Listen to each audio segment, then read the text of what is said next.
할렐루야, 반갑습니다. 바이블 스토리 산책 방송 이수아 목사입니다. 오늘도 여러분과 저에게 존귀하신 주님이 드러나기를 원합니다. 그리스도의 향기요, 그리스도의 편지로서의 사명을 오늘도 잘 감당하시리라 믿고 바이블 스토리 산책 방송 오늘 목회 서신 가도록 하겠습니다. 디모데 전서, 후서, 디도서를 목회 서신으로 분류를 하죠. 사도 바울이 디모데와 디도에게 보낸 편지가 바로 목회 서신입니다. 그럼 목회자들만 이 편지를 봐야 되느냐? 그런 것은 아닙니다. 목회자인 디모데, 디도, 또 오늘날 모든 목회자들이 이 목회 서신을 잘 묵상하고 또 잘 적용하는 은혜가 있어야 되겠으나 그 안에는 목회를 한다라는 것은 하나님의 양무리들을 치는 거죠. 그래서 부활하신 주님이 갈릴리에 제자들을 찾아가시고 대표 주자로 베드로를 부르셔서 내가 사랑하느냐, 내가 나를 사랑하느냐 이렇게 세 번이나 물으실 때에 베드로의 대답이 주여 그러하외다 이런 거였잖아요. 주님의 사랑에 대해서 응답하는 그 사람에게 주님이 당부하시고 또 명령하신 것이 내 양을 치라, 내 양을 먹이라 라는 것이었습니다. 목회라는 것은 그렇게 주님의 양무리들을 말씀으로 잘 이끌어가는 것이 목회자죠. 목회자가 있다라는 것은 양이 있다는 것이고 양이 있다는 것은 목자가 있다는 겁니다. 그래서 요한복음 10장에 나오는 양과 목자의 비유도 그 일례라 할 수 있겠죠. 오늘 디모데전서 1장을 가시기 전에 간단하게 디모데전서의 어떤 시대적인 배경 한번 보도록 하겠습니다. 디모데전서가 기록된 것은 AD 63년에서 66년 사이라고 학자들은 합니다. 그렇게 생각을 합니다. 이때가 언제인가 하니까요. 사도 바울이 일시적으로 로마의 감옥에서 풀려나서 있던 가택연금 근간이라는 것이죠. 그래서 그때에 이 에베소에 머물러 있던 디모데, 그렇죠. 3절에 보니까 너를 권하여 에베소에 머물러 한 것이 이렇게 나와 있잖아요. 그래서 당시 디모데는 에베소 교회에서 목회를 하고 있었는데 그런 디모데에게 젊은 목회자가 갖춰야 될 것, 그리고 교회의 질서를 세우는 데 필요한 목회에 대한 당부, 그리고 직임에 대해서 말을 하고 있는 것이 디모데 전후서 또 디도서까지라고 할 수 있겠습니다. 디모데는 우리가 이미 살펴본 대로 그의 아버지는 헬라인 이방인이었죠. 어머니와 그리고 외조모 로이스로부터 이렇게 신앙의 교훈을 받았다라는 것이 디모데 후서에 나와 있습니다. 디모데 후서 1장에 가시면 이렇게 되어 있죠. 1장 5절 나와 있습니다. 내 속에 거짓이 없는 믿음이 있음을 생각하미라. 이 믿음은 먼저 내 외조모 로이스와 이렇게 되죠. 내 어머니 유니게 속에 있더니 내 속에도 있는 줄을 확신하니라 그랬어요. 그래서 외조모 로이스와 어머니 유니게 속에서 신앙을 전수받은 이 디모데, 그리고 바울로부터 은혜를 받고 그의 제자요 또 동력자의 사명을 감당하는 디모데임을 우리가 보게 됩니다. 자, 이 1장에 가시면 여전히 1장 1절부터 2절까지는 자신의 사도권에 대해서 밝히고요. 그리고 은혜와 긍휼과 평강이 내게 있을지어다 이렇게 축복의 인사로 시작을 하게 되죠. 그러면서 이렇게 말을 합니다. 5절에 보니까 이 교훈의 목적은 청결한 마음과 선한 양심과 거짓이 없는 믿음에서 나오는 사랑이거늘. 이 이전에 4절의 말씀은 뭐냐면 다른 교훈을 쫓아서 갔다라는 거죠. 에베소 교회 또 데살로니가 교회 그 당시에 여러 교회들이 다른 교훈이 뭔가요? 다른 교훈은 율법적인 교훈을 얘기합니다. 율법적인 오늘 말씀에도 나와 있죠. 7절에 율법의 선생이 되려 하나 자기가 말하는 것이나 자기가 확정하는 것도 깨닫지 못하는도다.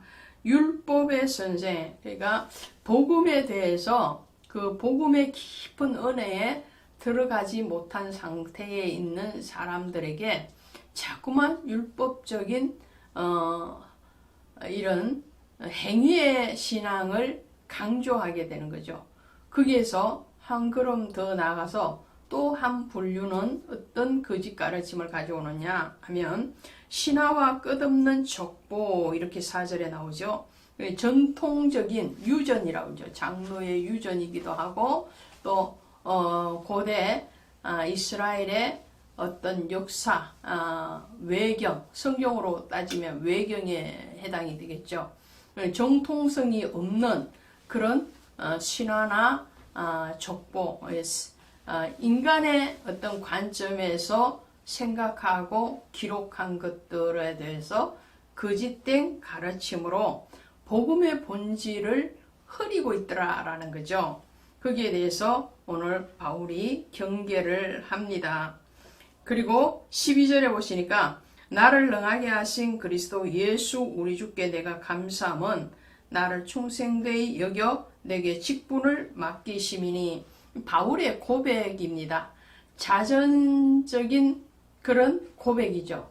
스스로 자신의 인생 또 신앙을 돌아봤을 때에 주님이 자신을 사도로 부르심에 대한 굉장한 감격이 있는 거예요. 그래서 바울의 서신을 보면 항상 그 사도권에 대해서 밝히고 있죠. 예수 그리스도의 사도 또 혹은 하나님의 종, 예수의 종. 약간의 표현의 방법이 다르지만 그러나 그가 궁극적으로 나타내는 것은 자기를 불러주신 그 주인이신 주님에 대한 충성됨이 그대로 드러나 있는 것이 그 사도권을 밝히는 것인데 오늘 본문에도 그래요. 나를 능하게 하신 능력 있게 하셨다 이런 말이에요. 그렇게 하신 것은 예수 그리스도의 은혜라는 거예요.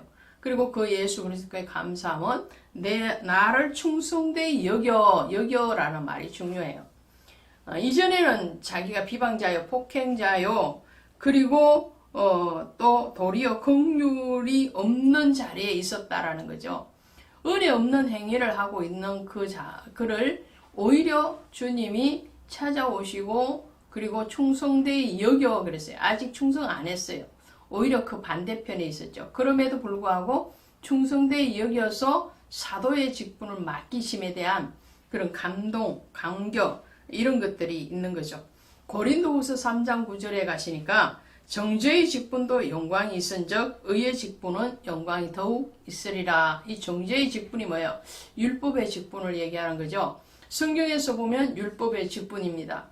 과거에 이 구약 시대에 있었던 족장 시대부터 출발을 하죠. 족장 시대 그리고 이 여호수아 이후에 오는 시대는 사사 시대죠.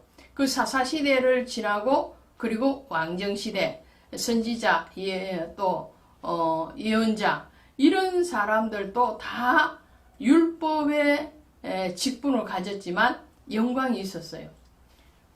오늘날로 하면 세상의 직분도 영광이 있습니다. 면장, 군수, 시장, 국회의원, 대통령 얼마나 큰 영광이 있습니까? 그러나 그보다도 더 큰 영광은 바로 의의 직분이라는 거죠. 이 의의 직분이 바로 복음의 직분이죠.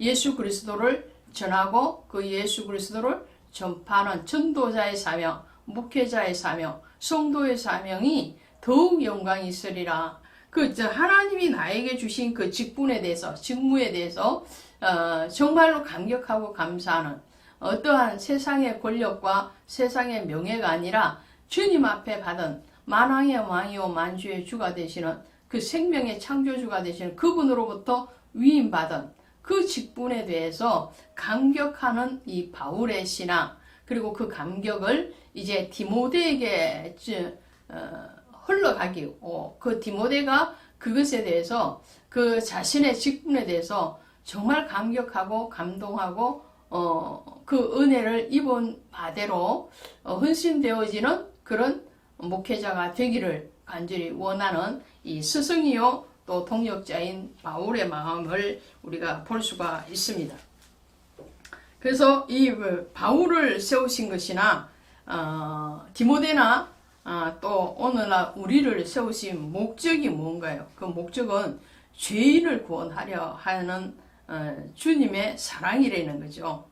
그 사랑에 대해서 말을 할 때에 17절에 이렇게 말합니다. 영원하신 왕 곧 썩지 아니하고 보이지 않아요. 자, 여기서 영원한 왕, 영원성, 예수 그리스도의 영원성에 대해서 얘기하고요. 썩지 아니하고 보이지 아니하는 이 뭐예요? 썩지 아니한다는 부활이잖아요. 부활.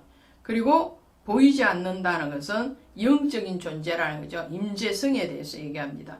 홀로 하나이신 하나님께 유일하신 하나님, 영원하신 하나님, 그리고 부활의 예수 그리스도, 영적인 하나님, 임재의 하나님, 그리고 유일하신 하나님, 존귀와 영광이 무영원 무궁토록 있을지 하나님의 속성, 그것을 드러내고 있어요.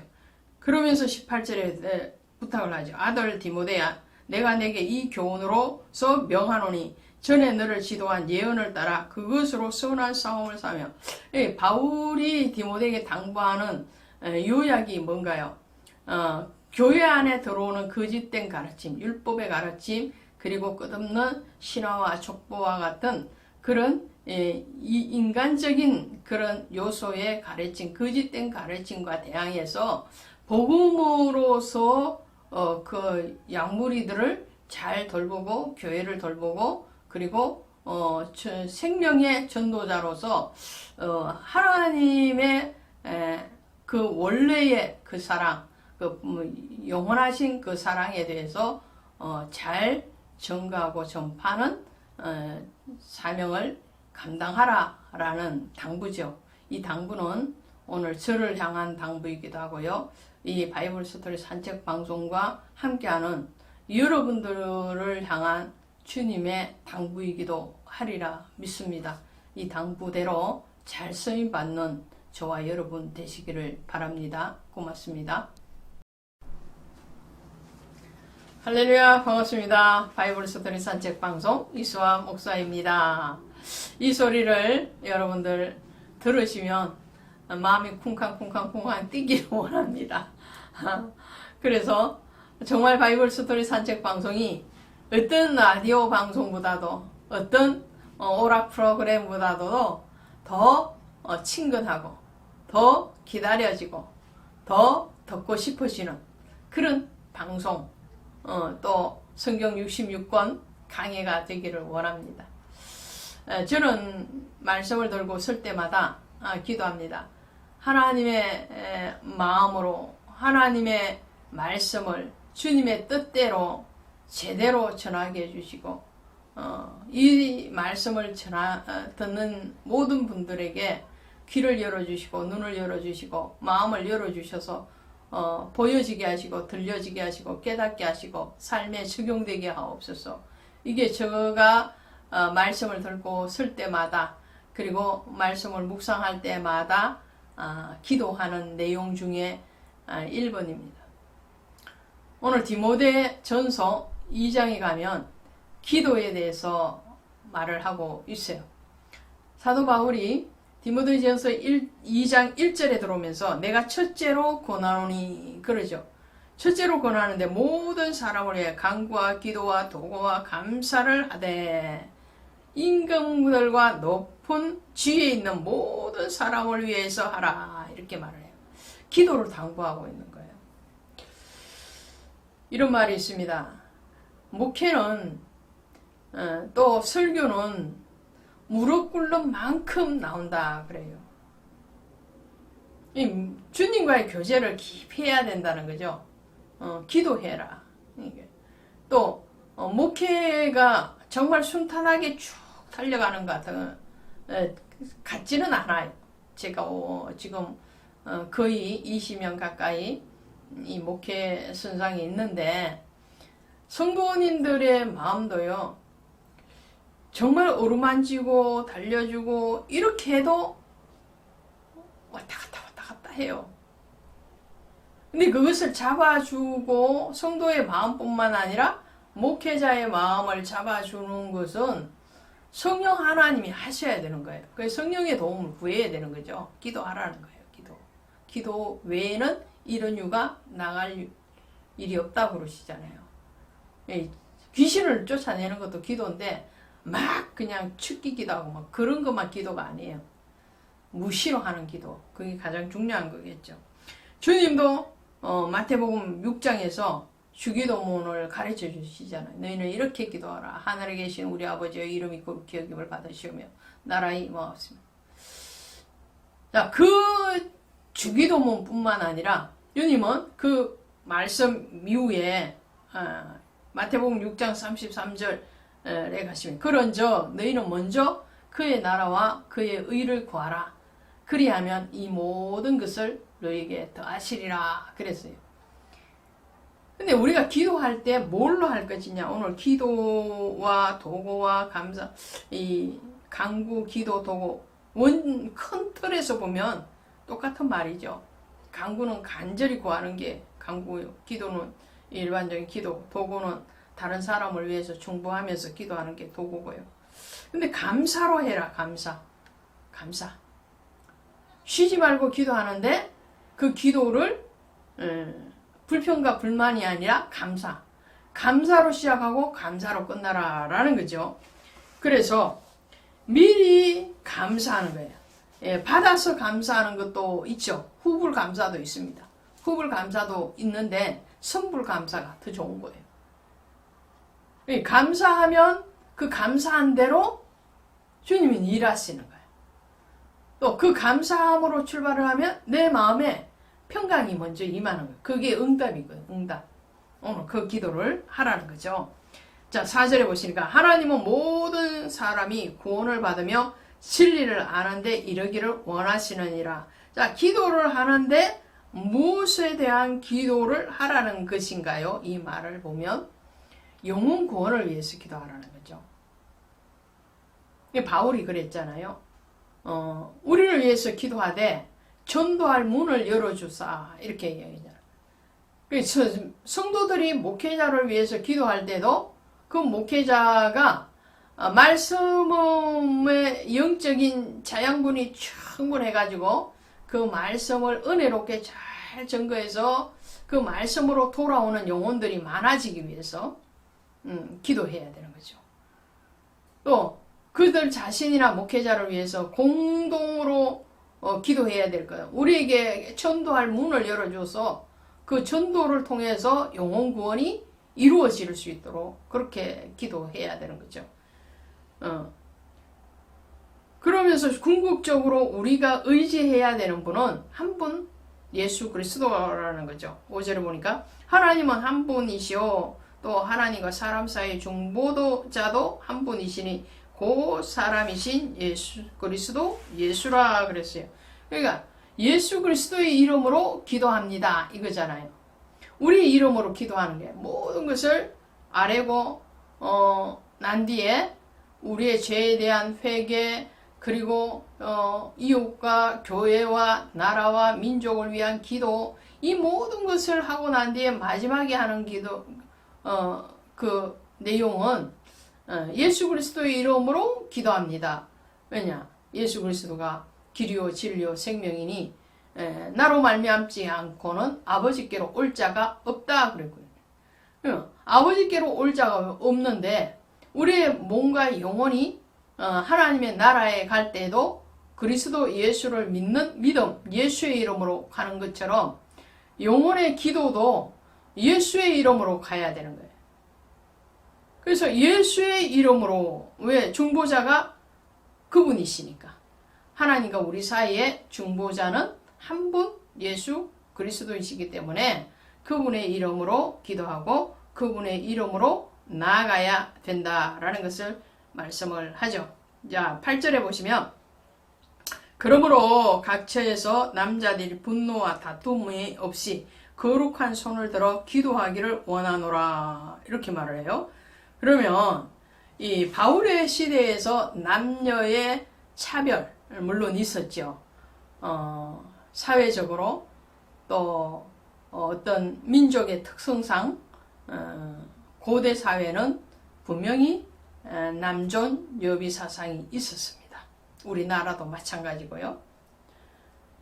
지금도 보이지 않는 유리문이 있다고 그러죠. 유리천정이라고 그러잖아요. 여자들이 뚫고 가기에는 막힌 것 없는 것 같은데 막혔다. 남자에 비해서 그만큼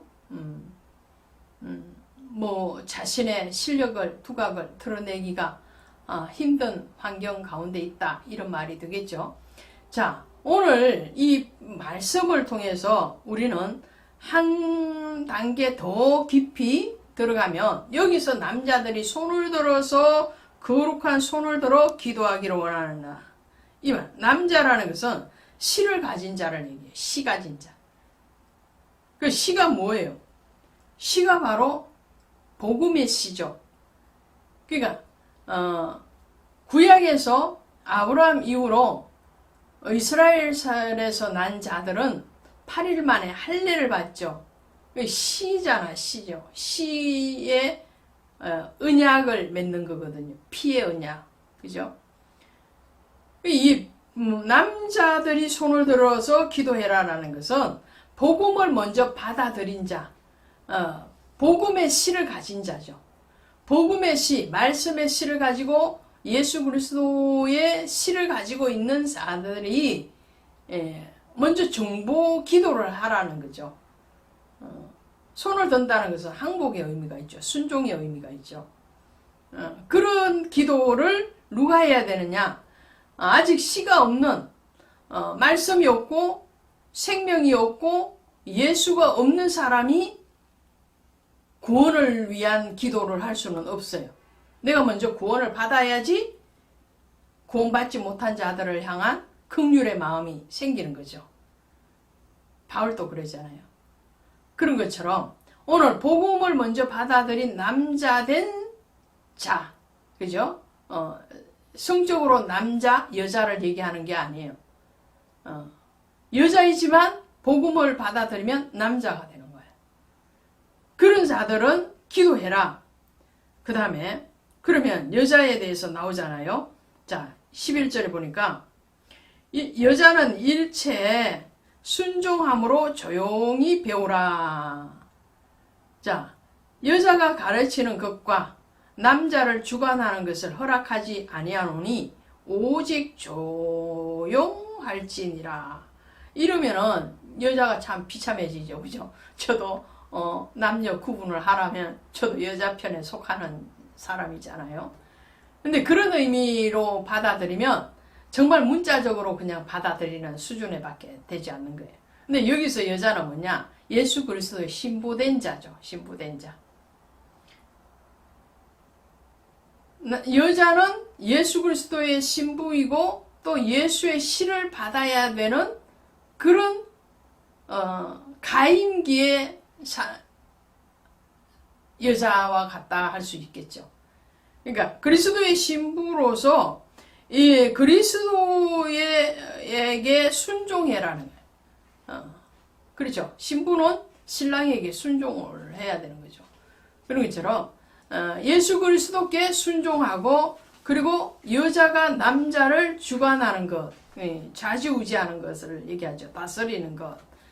그것은 씨를 받아야 되는 사람이 씨 가진 자를 좌지우지할 수는 없다. 주관할 수는 없다. 왜? 복음이 먼저 들어가 있는 사람의 가르침을 받고 그 복음의 위임을 받아야 된다라는 것을 말씀을 하죠. 그래서 여자가 해야 될 것은 뭐냐? 해산이죠. 해산. 15절에 보니까 그러나 여자들이 만일 정숙함으로써 믿음과 사랑과 거룩함에 거하면 그의 해산함으로 구원을 받으리라. 그렇죠. 여기 해산을 한다 하잖아요.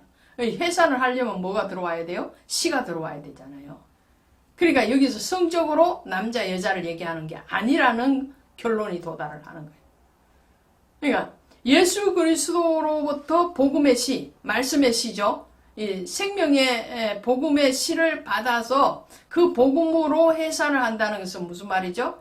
내가 복음이 들어왔어요. 내게 복음이 들어왔어. 구원을 받았다 이런 말이에요. 구원을 받았으면 그 구원 받은 자의 감격뿐만 아니라 먼저 구원받았고 의뢰받은 자의 빚진 자의 마음이 있죠. 바울이 늘 그랬잖아요. 나는 빚진 자로다 그러잖아요. 복음의 빚진 자들이라는 거죠. 그 복음의 빚진 자가 그 빚을 갚는 방법이 뭐냐? 그 복음을 전하는 거거든요.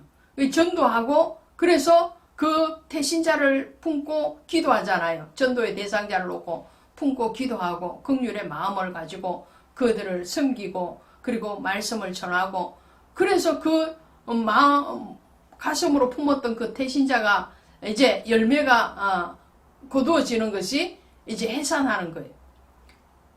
믿지 않고 강팍하고 내치고 그랬던 사람이 어느 날 이제 서서히 돌아오기 시작하고 그래서 이제 교회에 정착하고 그도 이제 복음을 받아들이는 그 상태가 되면 탄생이 일어나는 거예요. 생명의 탄생이죠. 오늘 그것이 바로 여자가 해야 되네요. 오늘 이 일들은 통틀어서 2장에서 말씀하는 것은 기도해서 영혼 구원을 놓고 기도하고 그 영혼 구원에 대한 수고, 손을 들어서 기도하는 것일 뿐만 아니라 잉태하고 마음에 품고 기도하고 그리고 그거를 해산하는 전도자의 열매, 복음의 열매를 놓고 기도하고 애쓰라는 그런 말씀을 듣게 됩니다. 오늘 그 자리에 여러분이 있음을 축복합니다. 고맙습니다. 반갑습니다. 주 예수 그리스도 이름으로 여러분들을 축복하고 또 환영하고 감사합니다. 바이블 스터디 산책 방송 오늘도 계속 그리스도의 복음의 날개를 달고 온 땅, 온 나라와 민족 그리고 온 10년 가운데로 나아가기를 원합니다. 오늘 디모데 전서 3장을 가도록 하시겠습니다. 이 3장에서는 교회의 직분자들을 특별히 감독이라는 직분자들 또 집사의 직분자들을 세울 때에 어떠한 기준 가운데 세워야 되는가에 대해서 말씀을 해요. 3장 1절에 가시면 감독의 직분을 얻으려 함은 선한 일을 사모하는 것이미로다 그랬죠. 이 감독이라는 직분은 오늘날 또 감독제를 채택하고 있는 감리교가 있죠. 그 감독제에서 감독을 얘기하는 것이 아니고요. 직분상 감독 그러니까 목사직을 얘기합니다. 혹은 성경에서 감독 또 장로 이런 단어들을 써요. 그래서 구약으로 가시면 출애굽기 18장에 가시면 미디안의 제사장이었던 이드로가 모세를 만나러 오게 되죠. 그리고는 모세의 행정의 일들에 대해서 가만히 지켜보다가 의견을 냅니다. 정말 정직하고 신실무방한 사람을 세워서 천부장, 백부장, 50부장, 10부장을 삼아서 일을 분담하라 그러지요. 그렇게 해서 이 일을 분담했을 때에 더 효율적이고 그리고 더 신속하게 정확하게 그 일들을 집행할 수 있음에 대해서 가르치고 있습니다. 신약에 오시면 예수님께서도 12제자를 부르셔서 일을 맡기시죠. 그리고 사도행전에 들어와서 이제 7 집사를 세우는 일이 일어나게 됩니다. 그때 세워진 집사 중에 한 사람이 빌립이었고 또 스데반 집사였죠. 그러나 그 집사의 직분은 오늘날 소리 집사의 기준이 아니에요. 그때의 집사는 목회자와 같은 그런 설교를 하고 그리고 세례도 주고 그러는 일들을 했습니다. 오늘 디모데에게 권명하는 이 감독의 직분은 장로님 혹은 목사님의 직분이라 할 수 있습니다. 그런 사람은 책망할 것이 없으며 한 아내의 남편이 되며 절제하며 신중하며 단정하며 나그네를 대접하고 가르치기를 잘하며 이 가르침의 은사가 있어야 된다. 그러면 목사의 직분을 특별히 얘기한다라는 것을 알 수 있죠.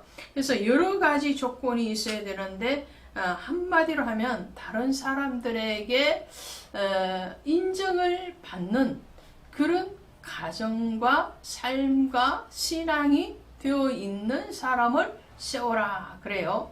그러니까 교회의 직분자들, 장로님, 권사님, 또 집사님 뿐만 아니라 목사의 임직을 할 때는 완전할 수는 없어요. 사람이 완전할 수는 없지만 그러나 결정적인 하자나 또 다른 사람들이 보기에 신앙에 미달이 일어나는 사람을 세워서는 안 된다라는 말을 하고 있죠. 어떤 분들은 이렇게 말을 합니다. 옷을 입혀 놓으면 그 옷값을 한다. 그럴 수도 있습니다. 전혀 아닌 사람이 은혜로 새로워질 수도 있습니다. 그러나 교회 대다수의 직분자를 세울 때는 어느 기준점을 통과했을 때에 세워라라는 거죠. 그래서 나그네를 대접하며 가르치기를 잘 술을 즐기지 아니며 구타하지 아니며 오직 환영하며 자기 집을 잘 다스려 자녀들로 모든 공손함에 복종하게 하는 자라야 할지니 사람이 자기 집을 다스릴 줄 알지 못하면 어찌 하나님의 교회를 돌보리오. 이렇게 갈로를 열고 더 보충 설명을 하고 있어요. 이 가정을 잘 다스려야 된다. 이건 굉장히 중요한 것 같습니다. 특별히 평신도의 직분자가 아니고 목회자의 자리에 있는 사람들은 그 부부의 관계, 부모와 자녀의 관계, 최소한 그 가족 구성원, 이 직계 가족 구성원들은 신앙으로 서로 협력하고 동력되어지고 서로 격려하고 이끌어줄 수 있는 그런 관계가 되어야지 다른 성도님들에게 또 이웃에게 은혜가 됩니다. 가정에서 목회자가 가정이 늘 시끄럽다 그러면 아무리 강단에서 좋은 설교를 한다 할지라도 그것을 알고 있는 성도들이 또 이웃들이 그것을 그 강단의 말씀을 순수하게 받아들이기는 어려울 것이기 때문에 그렇습니다. 그래서 가와만사성이죠.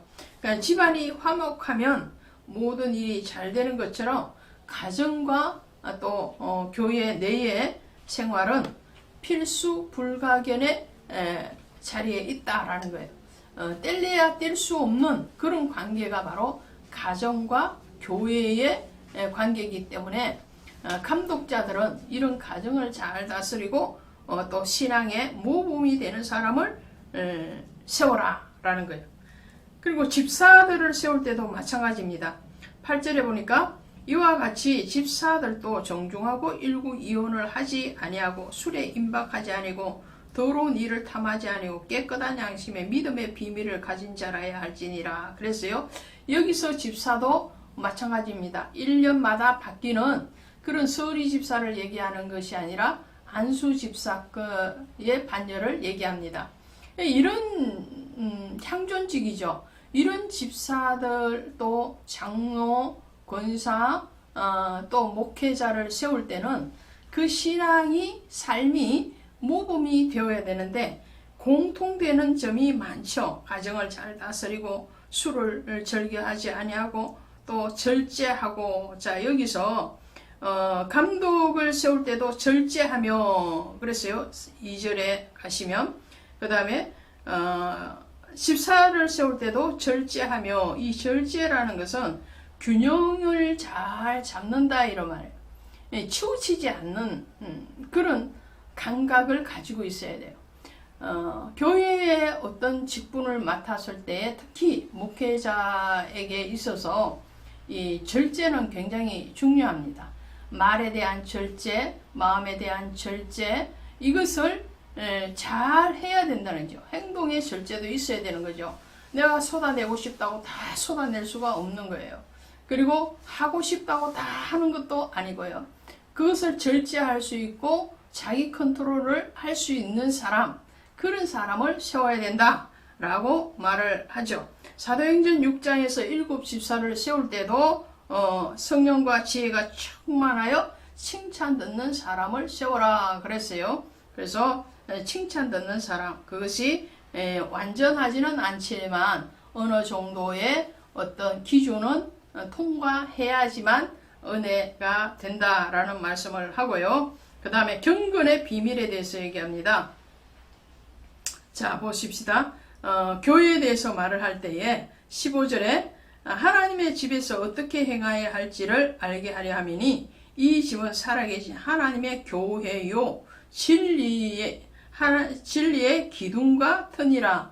하나님의 교회는 바로 진리의 기둥과 터다. 그러니까 진리를 선포하고 그 진리를 가르치고 그 진리를 구하는 것이 바로 하나님의 집이다라는 거죠. 그러면서 크도다 경건의 비밀이요 그렇지 않다는 이가 없도다 그랬어요. 그럼 경건이 뭘까요? 이 경건은 바로 예수 그리스도를 뜻합니다.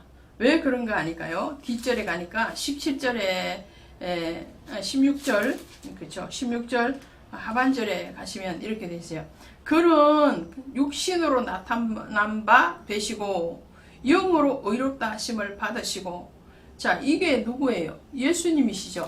그래서 지금 경건을 얘기하면서 크도다 경건의 비밀이요 그렇지 않다 하는 이 없도다. 이 경건의 비밀, 에레미야 33장 3절에서 나오는 크고 비밀한 일과 같은 거죠.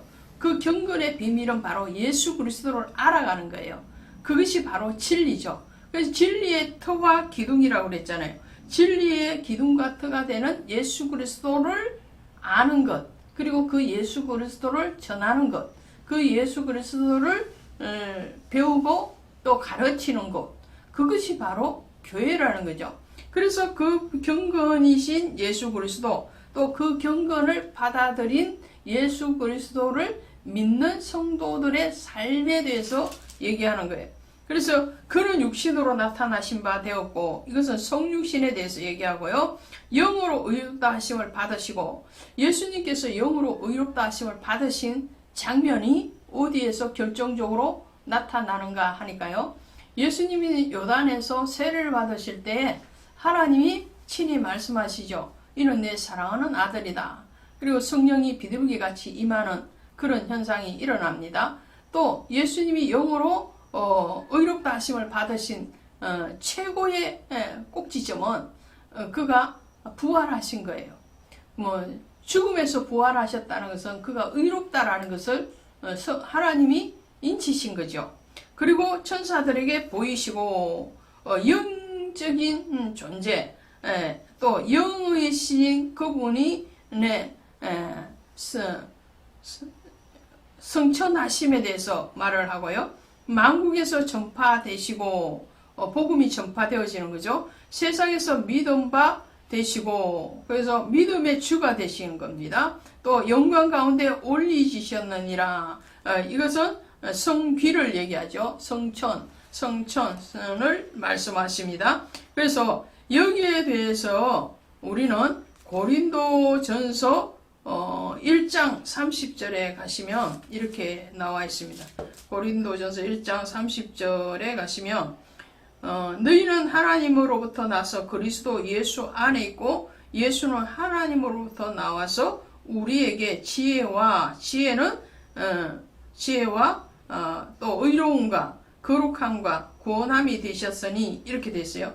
여기서 지혜는 소명, 또 의로움은 칭의, 거룩함은 성화, 구원을 받으면 영화의 단계까지 가는 것인데, 그래서 그리스도 안에 우리가 있고 그리스도가 우리 안에 있음의 상태, 그 상태가 바로 경건의 비밀이라는 거죠. 그러니까 요약을 하면 경건은 첫 번째로는 예수 그리스도를 뜻하는 것이고, 두 번째로는 예수 그리스도를 믿어서 그리스도적인 삶을 사는 성도의 신앙의 삶에 대해서 얘기를 합니다. 이 두 가지가 따로따로 있는 것이 아니고 하나됨입니다. 그래서 내가 너희 안에, 너희가 내 안에 있는 그 상태로 승리하시는 저와 여러분 되시기를 바랍니다. 고맙습니다. 반갑습니다. 오늘도 기쁜 마음으로 여러분을 만나서 감사합니다. 오늘 디모데전서 4장 가도록 하겠습니다. 4장에서도 역시나 사도 바울은 아낌없이 이 디모데에게 목회적인 어떤 경륜, 그리고 하나님의 은혜의 나눔에 대해서 조금도 아끼지 않고 물 붓듯이 부어서 주는 것을 보게 됩니다. 보물을 찾듯이 멘토를 찾으라 라는 말이 있습니다. 그만큼 멘토가 스승이 중요하다라는 말이 되겠죠. 이 멘토라는 말은 호모의 서사시 오디세이에서 유래된 것이라고 합니다. 오디세우스는 트로이 전쟁에 나가면서 자기 아들을 멘토라는 친구에게 부탁을 하고 떠나게 됩니다. 그런데 오디세우스 왕이 전쟁에서 돌아와서 보니까 어린 아들이 놀랍도록 정말 아름답게, 그리고 늠름하게 성장해 있는 것을 보게 됩니다. 그래서 이런 말을 해요. 역시 자네다워, 역시 멘토답다 라고 칭찬을 했던 거죠. 여기에서 유래된 말이 멘토라는 말입니다. 그 오디세우스의 친구의 이름이기도 했고, 오디세우스의 아들을 잘 양육해서, 그래서 훌륭하게 제자를 교육시킨 사람을 멘토라고 부르게 됩니다. 오늘 디모데에게 있어서 멘토는 이 바울이었죠. 그리고 바울은 디모데의 그 연약한 모습을 강하게 훈련시키고 연단시키고 그리고 성숙시켜 가는 그런 스승의 모습으로 나타나고 있습니다. 자, 우리의 최고의 스승은 물론 예수 그리스도시죠. 자, 우리 봅시다. 4장에 가시면 4장 5절에 가시면 하나님의 말씀과 기도로 거룩하여 짐이라 그랬어요. 우리가 하나님이 지으신 바가 되었고 하나님의 택하신 바가 되었으면 오늘 우리의 성장, 우리의 자라남은 무엇으로 자라나느냐? 바로 하나님의 말씀과 기도로 거룩하여지고 성장해 간다는 것을 말씀을 하죠. 그러면서 바울은 이 육체의 경건이 아닌 영적인 경건을 힘써라 이렇게 권면을 하고 있어요. 7절에 보시니까 망령되고 허탄한 신화를 버리고 경건에 이르도록 내 자신을 연단하라. 지금 디모데에게 요청을 하고 있는 거예요. 육체의 연단은 약간의 유익이 있으나 경건은 범사의 유익이 아니 금생과 내생에 약속이 있느니라. 자, 지난 시간에 경건이 뭐라고 그랬어요? 경건은 예수 그리스도시다. 그리고 그 경건은 바로 예수 그리스도 안에 있는 성도들이 그리스도를 닮아가는 삶과 신앙이라 이렇게 말을 했죠. 오늘 그 연장선상에서 바울은 육체의 이 연단, 그렇죠? 운동선수가 정말 뛰어난 선수가 되기 위해서는 수없이 연습을 하잖아요. 예, 각 종목마다 금메달을 딴 선수들은 하루아침에 금메달을 딸 수 있었던 것이 아니고요. 수십 년의 세월 동안 매일매일 연습을 통해서 그 체력을 단련하고 기술을 단련을 한 거예요. 그리고 마침내 금메달이라는 그런 값진 대가를 받게 되는 거죠. 자, 육체의 연습, 내 몸을 건강을 지키기 위해서도 매일 아침에 운동하시는 분들이 있어요. 또 육체의 건강을 지키기 위해서 음식의 조절을 각고의 노력 가운데 하는 분들도 있어요. 그것은 육체를 위한 거죠. 그러나 그 육체를 위하는 것도 유익이 없는 것이 아니에요. 유익한 거예요.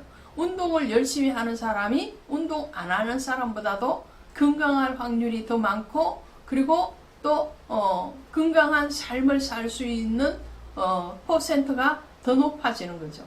그러나 이것은 약간의 유익, 육체의 한계의 시간에서만 유익한 것이라는 거예요. 그러나 영적인 유익은, 영적인 경건에 이르는 연습은 내생과 그리고 금생에 약속이 있느니라. 그러니까 이 땅에서도, 영원한 나라에서도 약속이 있는 것이 바로 경건이다.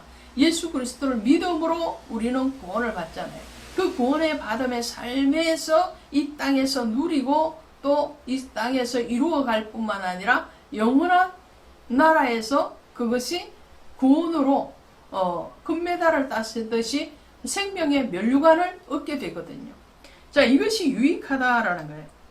그러면서 이 유익한 경건을 힘쓰라라고 말을 합니다. 왜 그러냐면 우리는 그리스도의 좋은 일꾼으로 부름을 받았기 때문에 그래요. 6절에 나오잖아요. 내가 이것으로 형제를 깨우치면 그리스도 예수의 좋은 일꾼이 되어 믿음의 말씀과 내가 따르는 좋은 교훈으로 양육을 받으리라. 하나님이 우리를 충성되이 여겨서 직분을 맡기셨을 뿐만 아니라 하나님의 일꾼으로, 하나님의 동력자로 불렀다는 거예요. 그러면 그 하나님 안에서 그 하나님이 요구하신 바, 그 하나님의 마음에 합당한 모습으로 성장하고 자라나야 된다. 그것이 바로 육체의 연단이 아닌 영원한 경건에 힘쓰는 것이다. 그 경건을 이루는 자죠. 그렇게 되면 잠언서 25장 13절에 가시니까 충성된 사자는 그를 보낸 이에게 마치 추수하는 날에 얼음 냉수 같아서 능히 그 주인의 마음을 시원하게 하느니라 그랬어요. 능히 그 마음을 시원하게 하는 얼음 냉수가 언제요? 추수할 때에. 주님을 기쁘게 하는 자리. 그래서 미쁘다라는 말이 나오는 거죠. 자, 9절에 보시니까 미쁘다 이 말이요 모든 사람들이 받을 만하도다. 꼭히 목회자가 아니라 모든 성도들이 이 말을 받아야 된다. 그러니까 경건에 이르는 연습을 하라는 거죠. 경건은 범사에 유익하니, 그죠? 금생과 내생의 약속 잊지 말아야 되는 거죠. 예수 그리스도는 영원한 천국에서만 약속이 있는 것이 아니고 이 땅에서도 약속이 있는 분이시고, 그분을 믿음으로 우리는 땅과 하늘의 모든 것들을 소유할 수 있는 거예요. 누구 안에서요? 예수 안에서. 자, 그래서 12절에 가시니까 누구든지 내 연소함을 없이 여기지 못하게 하고 오직 말과 행실과 사랑과 믿음과 정절에 있어서 믿는 자에게 본이 되어라. 이 바울이 염려하는 것 중에 하나가 디모데가 어린 청년의 나이에 목회자가 되어서 그 성도들에게 연약한 모습을 보일까 하는 거죠. 때로는 목회자가 연약한 모습을 보여서 유익이 될 때도 없잖아 있어요. 그러나 많은 부분은 목회자는 어른다워야 된다라는 거예요. 그래서 감독과 집사를 세울 때에도 여러 가지 모범이 되는 그런 사람을 세웠던 것처럼 오늘 디모데 너에게도 바울이 이 말을 하는 거예요. 너에게도 이 경건에 이르는 연습을 해서 정말 하나님이 보시기에 뿐만 아니라 모든 성도들에게 은혜를 끼치는 그런 목회자가 되어라라는 거죠. 레위기 21장 4절 가시면 제사장은 백성의 어른인저 스스로 더럽혀 욕되게 하지 말라 그랬어요. 어른은 어른의 값을 해야 된다는 거죠. 어른은 어른의 어떤 대가를 지불할 줄 알아야 된다는 거죠. 그래서 어른 대접 받는 것이 쉬운 것이 아니죠. 나이만 어른이고 직분만 어른이라고 어른인 것이 아니고 어른의 마음을 써야 되고 어른의 행실이 나타나야 된다는 거죠. 그랬을 때에 그 목회자와 또 성도의 관계는 정말 더 믿음의 관계, 더 신뢰하고 더 존경하고 더 따르는 그런 관계가 되고 그 결과물은 바로 그리스도 예수 안에 기쁨이 되고 그분의 마음을 시원하게 해드리는 그런 결과가 나온다라는 것을 말씀을 합니다. 오늘 우리에게 성숙함이 있기를 원합니다. 오늘 디모데에게 말을 하는 것처럼 이 모든 일에 전심전력하여 너희의 성숙함을 모든 사람에게 나타내게 하라 그랬잖아요. 너희의 성숙함을 모든 사람에게 나타나게 하라. 오늘 그 말씀이 저를 향한 말씀이요 여러분을 향한 말씀인 줄로 믿습니다. 오늘도 우리도 그리스도 예수를 알아가는 일에 또 그분과 친밀한 교제의 자리에 또 그분과 연합되어지고 하나 되어짐의 자리에 나아가기를 주 예수의 이름으로 축원드립니다. 고맙습니다. 할렐루야, 반갑습니다. 바이블 스토리 산책 방송 이수아 목사입니다. 제 이름이 이제 여러분의 귀에 쟁쟁하죠. 근데 더 쟁쟁하게 여러분의 심령을 울리시는 분, 그분 예수 그리스도가 계시리라 믿습니다. 바이블 스토리 산책 방송을 통해서 또 이 방송을 듣고 또 함께 동역하시는 여러분들을 통해서 주님이 땅끝까지 복음의 증인의 사명을 감당하게 하심을 믿고 감사를 드립니다. 오늘 디모데 전서 5장 가도록 합니다. 5장에 오시면 사도 바울은 디모데에게 교회 안에서 만나는 성도님들을 어떠한 자세로 또 어떠한 마음으로 대해야 되는 것인가에 대해서 아주 친절하고도 세밀하게 먼저 그 길을 걸어간 목회자답게 그리고 사랑하는 제자들에게 주는 스승답게 잘 권면하고 있는 것을 보게 돼요. 자, 교회는 여러 계층의 사람들로 이루어져 있습니다. 그 모습이 내적으로나 외적으로나 굉장히 다양하다 할 수 있어요. 우선은 연령적으로 다양합니다. 그리고 그들의 생각이 다양합니다. 또 자라온 환경이나 여건이 다양합니다. 직업도 다양합니다. 이런 다양한 계층들을 만날 때에 목회자가 해야 되는 것이 뭘까요? 물론 당연히 목회자는 말씀을 들고 서는 사람이니까 그 말씀의 중심을 잘 세워가야 되겠죠. 그리고 성도님들을 대할 때 중심을 잘 잡아야 된다는 거예요. 영적으로도 우리가 중심을 잡지 못하면 휘청거리게 됩니다. 이단을 분별하는 영을 우리가 구해야 되는데 그 이단을 분별하는 기준, 그 기준이 뭔가요? 바로 성경의 말씀입니다. 66권의 성경의 말씀, 예수 그리스도에 대해서 바로 알고 있으면 거짓된 것과 참된 것은 바로 분별이 되게 되죠.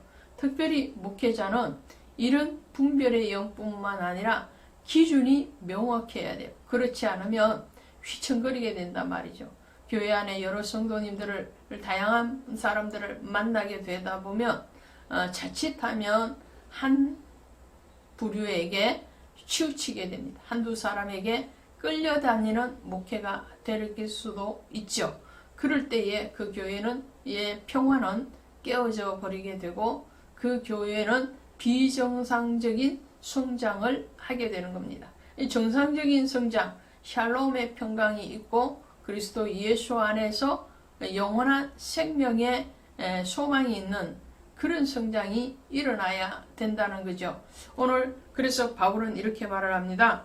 늙은 이를 꾸짖지 말고 권하되 아버지에게 하듯 하며 젊은이에게는 형제에게 하듯 하고 늙은 여자에게는 어머니에게 하듯 하고 젊은 여자에게는 온전히 깨끗함으로 자매에게 하듯 하라.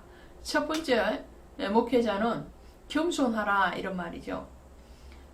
연세 드신 성도님들을 대할 때나 나이 어린 성도를 대할 때나 한결같이 겸손해라. 그러니까 꾸짖지 말고 이렇게 말을 하잖아요. 이 꾸짖지 말고라는 건 명령하지 말고 또 권위적으로 그들을 다스리지 말고 이런 뜻과 같은 거죠. 이 권위를 내세우기 이전에 먼저 겸손해라. 참된 권위는 어디에서 나오느냐? 목소리 크다고 권위 나오는 게 아니고요. 손이 올라간다고 권위가 나오는 것도 아니고요. 겸손해야 된다. 그리고 그 말씀대로 행함이 바로 권위다라는 것을 우리는 알아야 되는 거죠. 자, 바울은 그래서 디모데 목회자에게 성도들을 대할 때 너희 겸손해라. 그리고 목회자의 어떤 권위적인 육적인 권위를 가지고 그들을 다스리려 하지 말고 섬겨라 라는 말을 합니다. 그리고 그 속에 거짓 없는 영, 성령으로 그들을 대면하라 라는 거죠. 그러니까 젊은 여자에게 어떤 정욕에 이끌리고 또 어떤 물질에 이끌리고 그러는 것이 아니고 그리스도의 영, 성령, 거룩한 영으로 그들을 대해라 라는 것입니다. 그리고 참 과부에 대해서 얘기합니다. 3절부터 과부에 대한 얘기를 아주 길게 하고 있어요. 그 과부의 얘기를 3절부터 시작을 해서 언제까지 하느냐? 14절까지 하거든요. 젊은 과부, 늙은 과부, 그리고 그 과부의 명부에 올릴 자, 올리지 말아야 될 자, 또 그 과부를 어떻게 선대하고 공경해야 되는가, 여기에 대해서 얘기를 합니다. 이 과부에 대해서 말을 할 때 하나를 보도록 합니다. 5절에 보시면 참 과부로서 외로운 자는 하나님께 소망을 두어 주야로 항상 간구와 기도를 하거니와 그랬어요. 이 참 과부 중에 한 사람, 대표적인 사람이 누가복음 2장에 나오는 안나 여선지자죠. 이 안나 여선지자는 결혼을 했습니다. 결혼을 했는데 7년 동안 남편과 살다가 남편이 죽었어요. 그래서 사별한 과부가 됩니다. 젊은 과부가 된 거죠. 젊은 과부가 되었으나 그가 다시 결혼을 한 것이 아니고 그의 결혼의 선택은 무엇이었냐면 예수 그리스도를 신랑 삼는 것이었습니다. 그래서 성전에서 나이가 84세가 되도록 기도하고 성전을 떠나지 아니하며 주의 은혜를 사모했죠. 그랬을 때에 예수 그리스도께서 할례 받으러 오신 그 현장에 있는 축복된 선지자가 되었습니다. 이 과부라는 것은 이런 과부라는 거예요. 오직 예수 그리스도를 신랑으로 삼는, 그렇다고 육신적인 결혼을 하지 말라 그런 말은 아니죠. 결혼을 하고 그리고 육신의 남편이 떠나가 되면 젊은 나이의 때는 참 과부라 하지 않고 젊은 과부는 과부의 명부에 올리지 말지니 이렇게 되어 있어요. 11절에 젊은 과부는 올리지 말지니 이는 정욕으로 그리스도를 배반할 때에 시집가고자 함이니. 정욕으로 그리스도를 배반한데 재혼을 했다고 배반이 되는 건가요?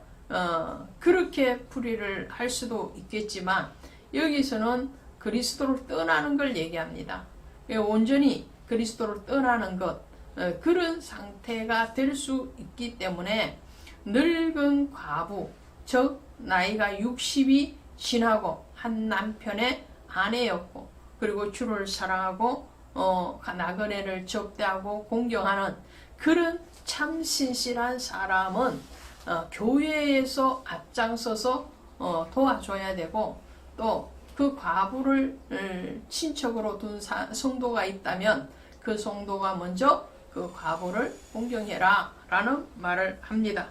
그리고 17절에 가시면 잘 다스리는 장로들은 배나 존경할 자로 알되 말씀과 가르침에 수고하는 이들에게는 더욱 그리할지니라. 성경에 일렀으되 곡식을 밟아 떠는 소의 입에 망을 씌우지 말라 했느니라. 일꾼이 그 삭을 받는 것은 마땅하다 하였느니라. 여기서 잘 다스리는 장로, 이것은 앞서에서 나왔던 3장에서 나오는 이 감독과 같은 지위를 가진 자죠. 그러니까 교회의 담임자 혹은 교회의 복음을 전파하는 그런 목회자들을 얘기합니다.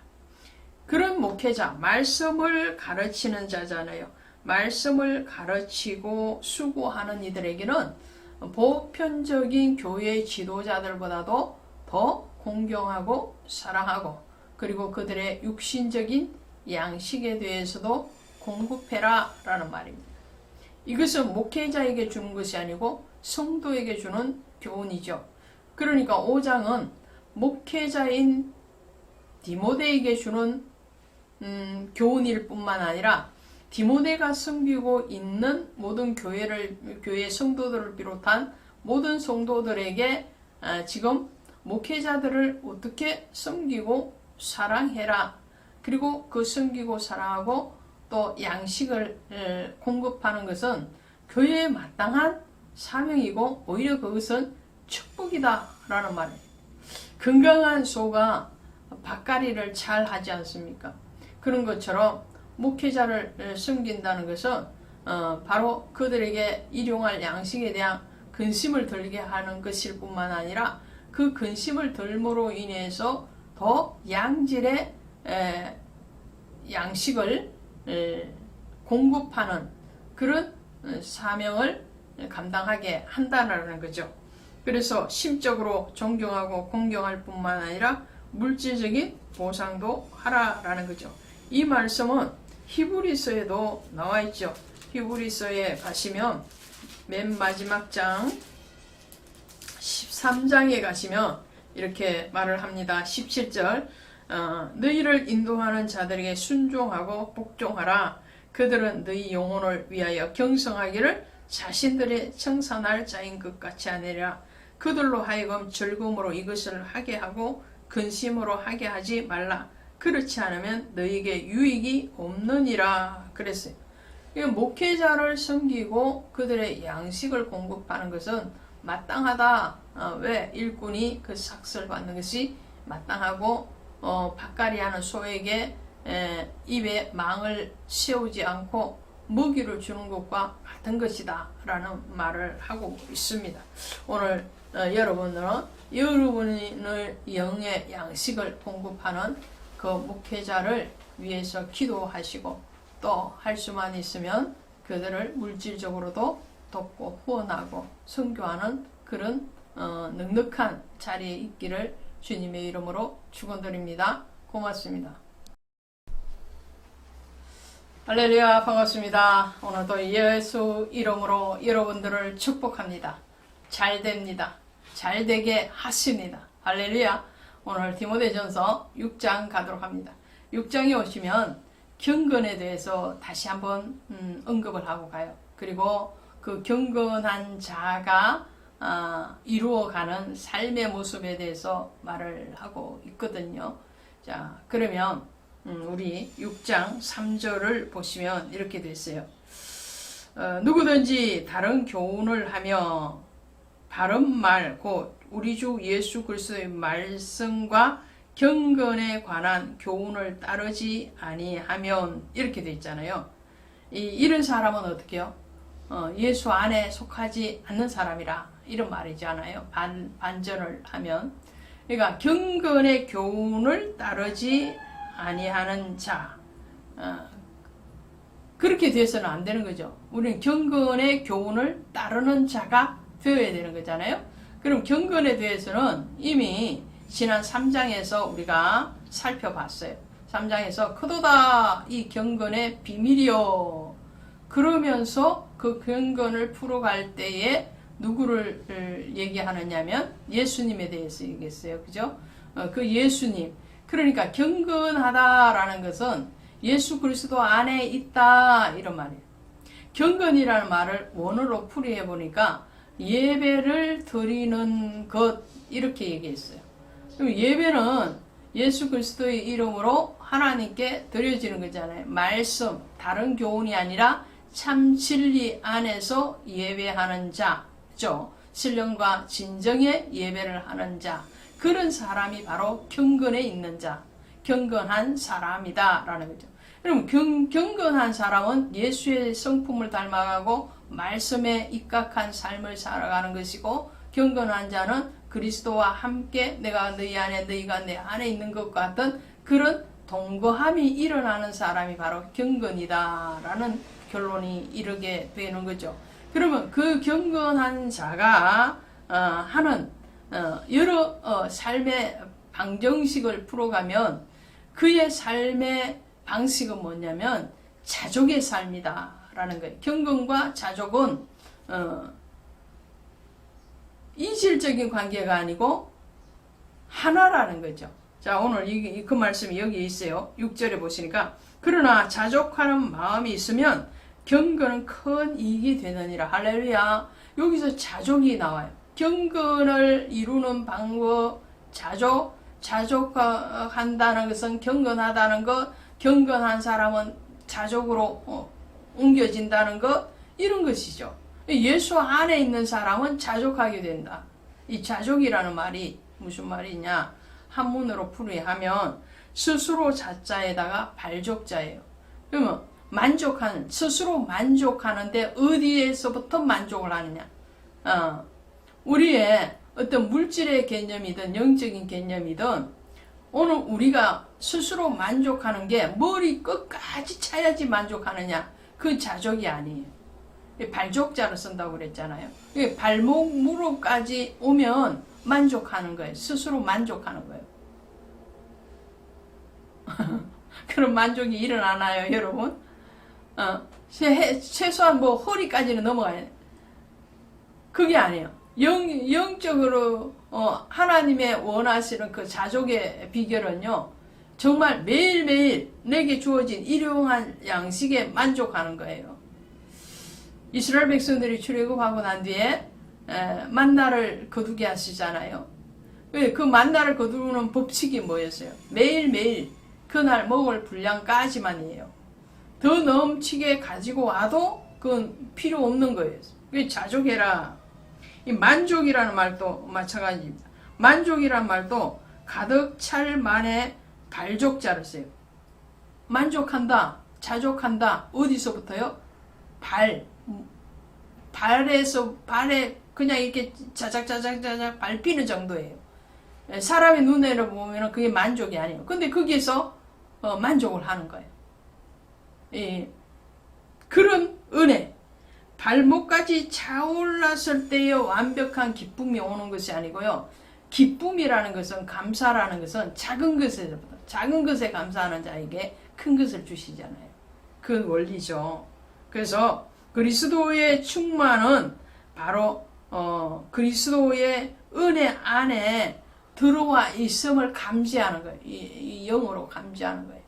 그리고는 그 그리스도 계심으로, 그분과 함께 있음으로 만족한 거예요. 내가 어떠한 상황과 처지에 있든지 간에 만족하는 거예요. 그 만족, 자족이 있어야 되고, 그리고 그 자족하게 되면 어떻게 해요? 이 땅의 물질에 올무를 치지 않는다는 거죠. 9절에 보시니까 부하려 하는 자들은 시험과 올무와 여러가지 어리석고 해로운 욕심에 떨어지나니 그 사람으로 파멸과 멸망에 빠지는 거예요. 돈을 사랑하며 일만하게 뿌리가 되나니 이것을 탐내는 자는 미혹을 받아 믿음에서 떠나마는 거예요. 자족하지 않고 만족하지 않는 사람, 경건하지 않는 사람은 뭐냐? 자꾸 더 내 배의 육신의 배를 위해서 자꾸만 탐욕을 품는 거예요.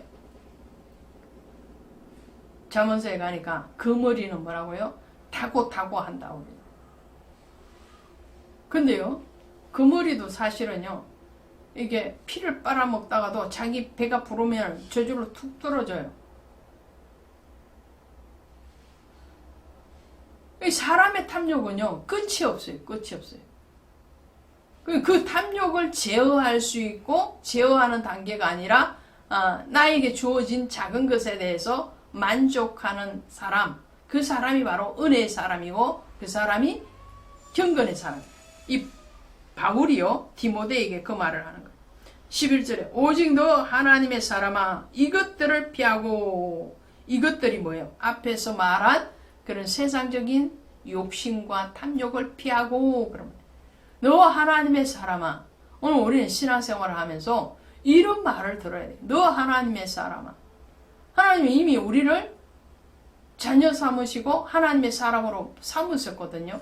그런데도 하나님의 사람으로 하나님의 인격체로 살아가는 것이 아니고 세상적인 방법으로 살려고 하면 경건이 아직 없는 거죠. 그걸 깨닫지 못하는 거죠.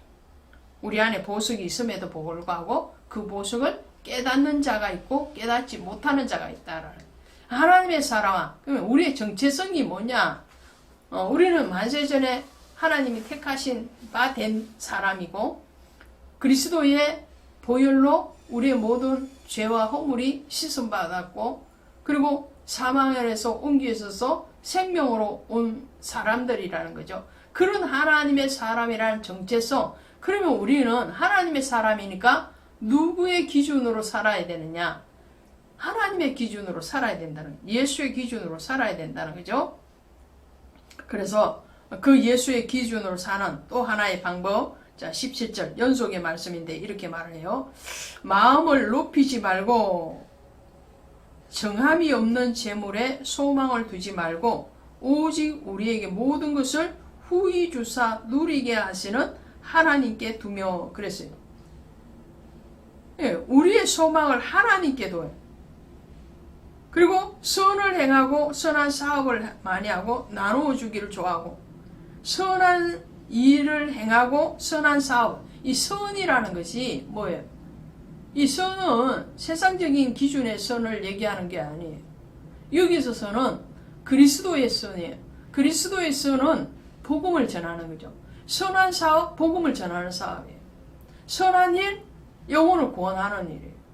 그 영혼을 구원하기 위해서 재물의 주머니도 풀어서 나누어 주는 것이고, 그 영혼 구원을 위해서 내 자신이 그리스도의 이름으로 낮아지는 것이고, 그런 것이라는 거예요. 이 땅에서 주어진 건강, 이 땅에 주어진 시간 뿐만 아니라 이 땅에서 우리에게 맡겨주신 그 물질을 어디에 써야 돼?